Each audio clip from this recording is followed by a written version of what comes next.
প্রিয় ভাই ও বোনেরা, বাংলাদেশ জাতীয় হিন্দু মহাজোটের পক্ষ থেকে সকলকে আন্তরিক শুভেচ্ছা এবং শারদীয় দুর্গাপূজার শুভেচ্ছা জানাচ্ছি। স্বাধীনতার উৎসলগ্নে এদেশের হিন্দু সম্প্রদায় বড় আশা করেছিল এদেশে তারা সুখে শান্তিতে বসবাস করতে পারবে। সাম্প্রদায়িকতা ও রাজনীতির বলি তারা হবে না। জাতি ধর্ম নির্বিশেষে সকলে একত্রিত হয়ে কাঁধে কাঁধ মিলিয়ে জীবনের ঝুঁকি নিয়ে মাতৃভূমিকে পরাধীনতার হাত থেকে রক্ষা করার অঙ্গীকার নিয়ে মহান মুক্তিযুদ্ধে অংশগ্রহণ করে লাখ লাখ লোক শহীদ হয়েছিলেন। পরিশেষে এই বাংলাদেশ নামক একটি স্বাধীন রাষ্ট্র পৃথিবীর বুকে যুক্ত হয়েছে। বাংলাদেশ ধর্মনিরপেক্ষ সব ধর্মের উপর সহনশীলতা নিয়ে স্বাধীন হয়েছিল। এইসব অরাজকতা দেখার জন্য দেশ স্বাধীন হয় নাই। হিন্দু সম্প্রদায় আজ নিজের দেশে নিজের জন্মভূমিতে মর্যাদার সাথে বসবাস করতে পারছে না। সবসময় ভয় ও উৎকণ্ঠা নিয়ে থাকতে হচ্ছে। তাই ধর্মনিরপেক্ষ রাজনীতি প্রভাবমুক্ত এই সরকার এদেশে হিন্দু সম্প্রদায়ের সব ধরনের নিরাপত্তা, ধর্মীয় আচার অনুষ্ঠান পালনের স্বাধীনতা, জানমালের নিরাপত্তা শতভাগ নিশ্চিত করবে।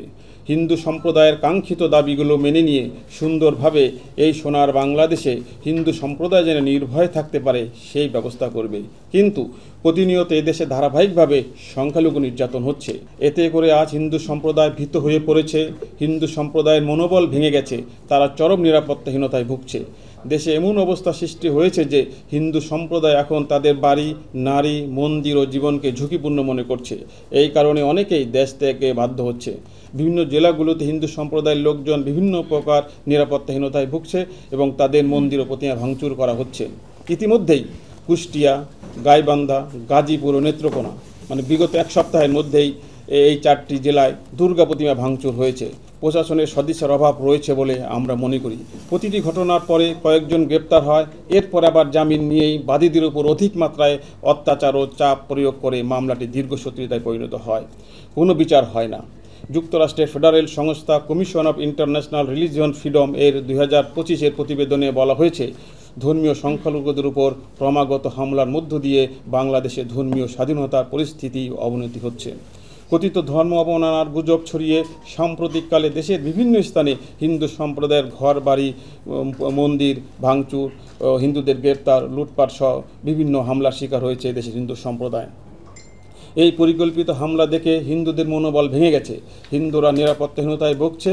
হিন্দু বিদ্বেষী মনোভাব আগের চাইতে অনেক বেড়ে গেছে। হিন্দু সম্প্রদায়ের সর্ববৃহৎ ধর্মীয় উৎসব শুরু হতে যাচ্ছে 28শে সেপ্টেম্বর 2025। শারদীয় দুর্গা উৎসব শুধু হিন্দু সম্প্রদায়ের অন্যতম ধর্মীয় উৎসব নয়, এই উৎসব সমগ্র বাঙালি জাতির ঐক্যের ও মিলনের মহোৎসব। দুর্গাপূজার 3টি দিনই হলো অষ্টমী, নবমী, দশমী। এই উপলক্ষে দিন রাত পূজার কাজে ব্যস্ত থেকে ধর্মীয় অনুশাসন মেনে সার্থকভাবে দুর্গাপূজা সম্পাদন করতে হয়। হিন্দু সম্প্রদায় বিভিন্নভাবে বৈষম্যের শিকার। 5 দিনের দুর্গাপূজায় মাত্র 2 দিন সরকারি ছুটি, যার মধ্যে আগে 1 দিন ছিল, বর্তমান সরকার এটি 1 দিন বাড়িয়ে 2 দিন করেছে। এই 2 দিন করেছে। শেষ পর্যন্ত এই 5 দিনের দুর্গাপূজায় 2 দিন ছুটি থাকার কারণে শেষ পর্যন্ত আমরা থেকে পূজার আনন্দ, ধর্মীয় যজ্ঞ শেষ করতে পারি না। এমনকি পরিবার পরিজন নিয়েও দুর্গাপূজার আনন্দ ভোগ করা যায় না।